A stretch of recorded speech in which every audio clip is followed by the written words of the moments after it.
You make my heart sing. You walk everything.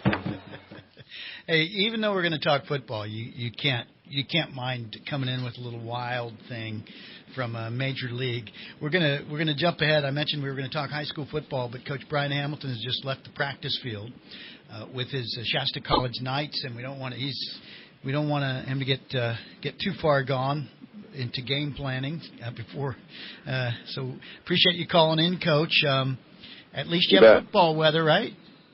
Yeah, it's beautiful out. You know, it's been a little windy, as everybody knows, and we've had our campus shut down because of the wind and the PG&E, so we've been trying to work around that, but it's absolutely gorgeous out this evening, so we're looking forward to having a good end of the week here and then getting up to Weed, California on Saturday for a big rivalry game, and it's supposed to be beautiful up there, so we love football in the fall around here, for sure.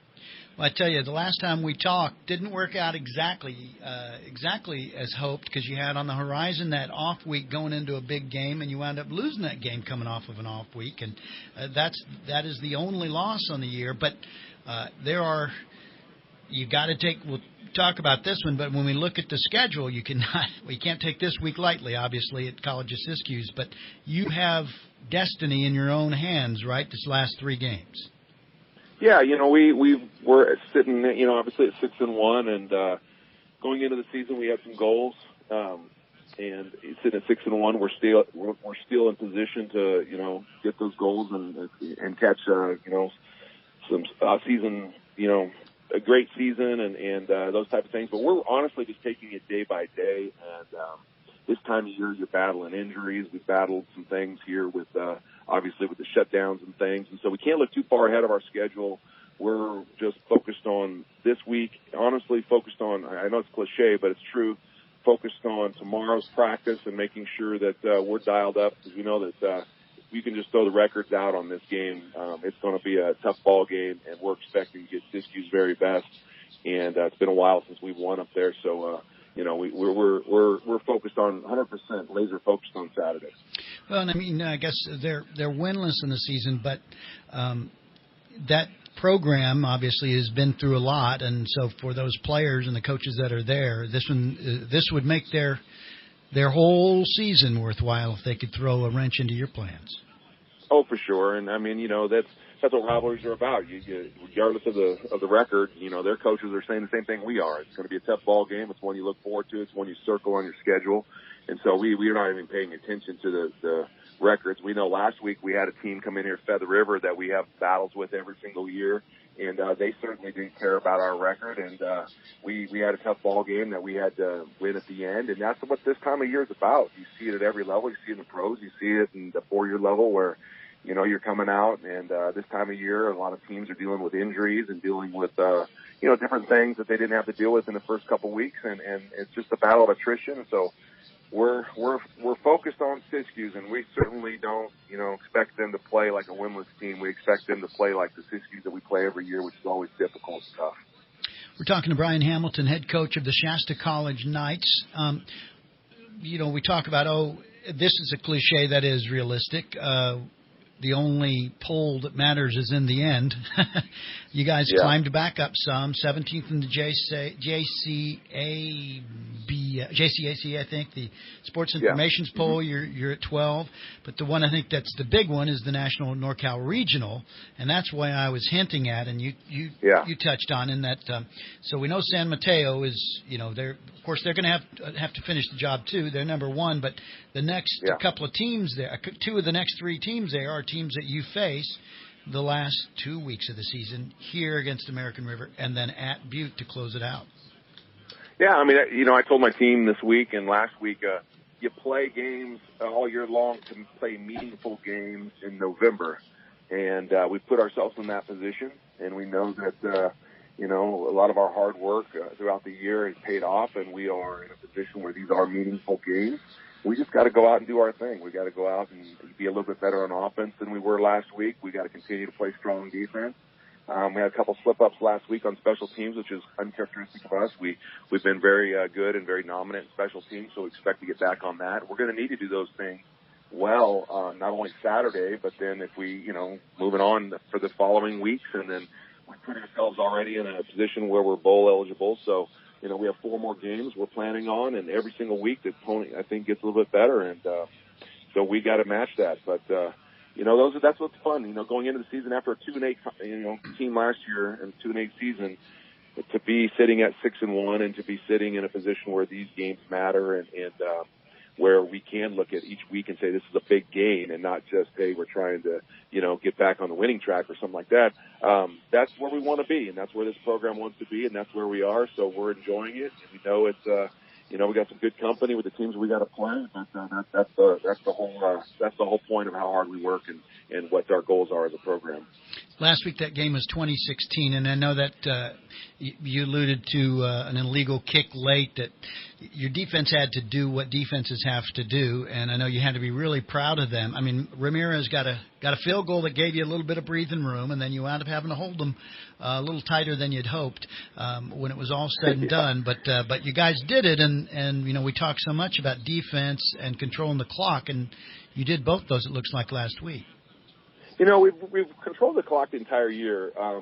We were able to get, you know, I think we snapped it somewhere around 77 times, and we've been holding teams in the 50s as far as how many times they snap it, and that's kind of by design.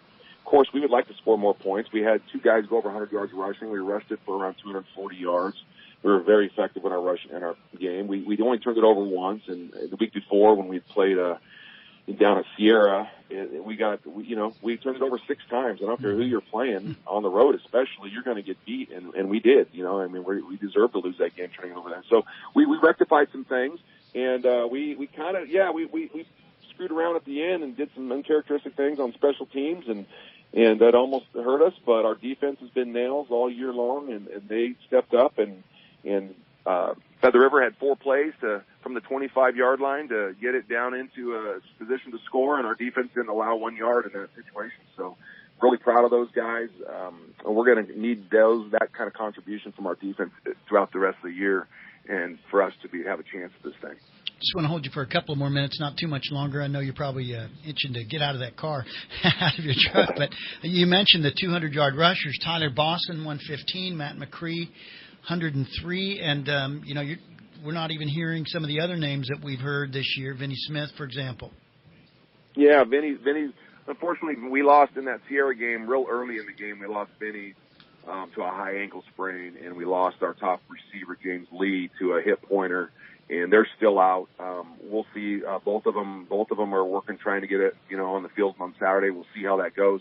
But Tyler Boston stepped up, and he really did a nice job. You know, he's a terrific back. He's just kind of been sitting behind a couple of guys, and when his number was called this week, or last week, he did his job, and he's a tremendous football player. I'm really excited about him this week, really excited about his future in our program, and he's the real deal. And then Matt McCree's got a lot of, games under his belt, and he did what he does, which is be consistent in the run game and get some footballs as well. And so, you know, we had to adapt to a little more running game last week because of our situation with our receivers, and our team did that, and I was proud of our offensive line as well. They did a nice job. You know, I don't know, this is kind of more situational about dealing with the power outage, school being out. It's always a flip of the coin for a college coach.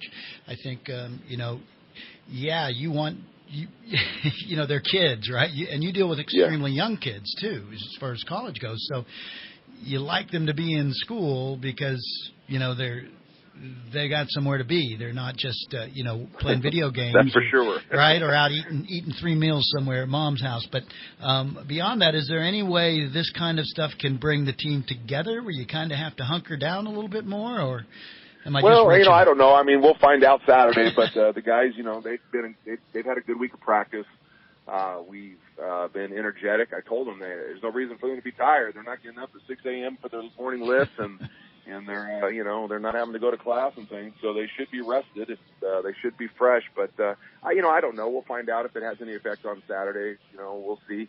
But right now, we're trying to limit the distractions as much as possible, and just focus on our game. And I think so far for a Wednesday, I feel comfortable where we're at. We need to button some things down and have a couple more great days of practice. But I feel like Saturday, we're a mature football team, and we've got veterans in the right spots, and I think those guys will be ready to play, and they understand where we are in the season, and they understand how important the Siskiyous game is, and they understand what kind of effort we're going to get from Siskiyous against us. They're expecting a dogfight, and we've been in a lot of dogfights this year. We're kind of playing NFL-style games, and so if it's one of those type of games, we've been there, and we've been successful in those type of games, so it doesn't bother us at all. So with that game with Siskiyous, a 2 o'clock kickoff on the road? 1 o'clock kickoff. 1 o'clock kickoff. So tell us what the travel plan is. I mean, I'm assuming you guys bus up in the morning, or do you go the night before? Yeah, no, we'll get up and have breakfast together in the morning, and then we're gonna get on a bus, and it's only about an hour and 20-minute trip up there. The weather's supposed to be beautiful up there, so hopefully a lot of people from this area will come on up with us. We had a great road crowd with us down at Sierra. Unfortunately, we were unable to come through for them, but we travel real well with our fans, and I know being a rivalry game, we'll get a lot of people up there, and it's supposed to be in the low 60s up there, which for this time of year up there is beautiful. And it's a beautiful setting up there. It should be a great football game, 1 o'clock kickoff on Saturday. So, we're looking forward to it, and this is one of our least, as far as distance and complicated travel schedules as far as on Saturday. So, yeah, that shouldn't be an issue at all for us.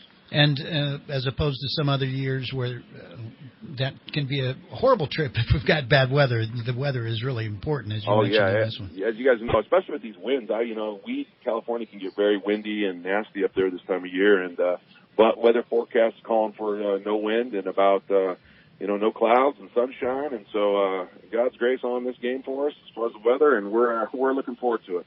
Last question, and I'm not asking you to look ahead, but you have your last scheduled home game of the season in 2 weeks, and in case we don't have a chance to talk to you on the air, anything special about that last scheduled home game against American River? The fans want to go ahead and start circling that one on their calendar, right? Yeah, and last week we were supposed to have a 6 o'clock p.m. kickoff, and everybody around here loves night games. This is kind of a special environment. We unfortunately had to switch to 2 because of the power. So we're looking forward to getting the ARC game, our last home game, on at 6 o'clock, and we'll have sophomore night. So we're going to honor our sophomores who will be moving on. We also have our annual toy drive. It's something I started a few years ago, in which if you bring a new toy for a child, male or female child, you get in the game free, and then we take those to needy children throughout the community that need Christmas gifts, and that's always been an awesome thing for us. A couple years ago, we went up and went to Mercy Hospital and delivered them up there. Last year, we actually delivered them to the Paradise fire victims. Wow. And so that's next week as well. So hopefully our fans will show up with toys. And we also have our California Recruit Night that night, which local high schools and California high schools will bring their recruits in. We'll feed them a dinner and then let them watch the football game. So a lot going on in our last home game. And the most important thing is the big game against American River American River College, who has a tremendous program. So we get past this one on Saturday. We're going to be laser focused on that one with a lot of things going on for the fans on Saturday night. All righty. Well, thank you so much, Coach Bryon Hamilton. Shasta College Knights. Go get them on Saturday at College of Siskiyous, and we'll talk to you down the road here soon. All right. Appreciate you guys. Thank you. Thank you so much. All righty. So that was fun. I'm glad we got a chance to talk to Coach. We weren't sure if he was going to be able to call us. I completely would like to thank him for that, because I just threw it out there at the last minute, and it was nice of him to tune in. Jared, can we take a break here? All right. We're going to take a quick break. Thanks again. We'll talk a little bit about high school football when we come back. This is Scorecard Scribblings. I'm Brent Weber, your host. Be here until 7.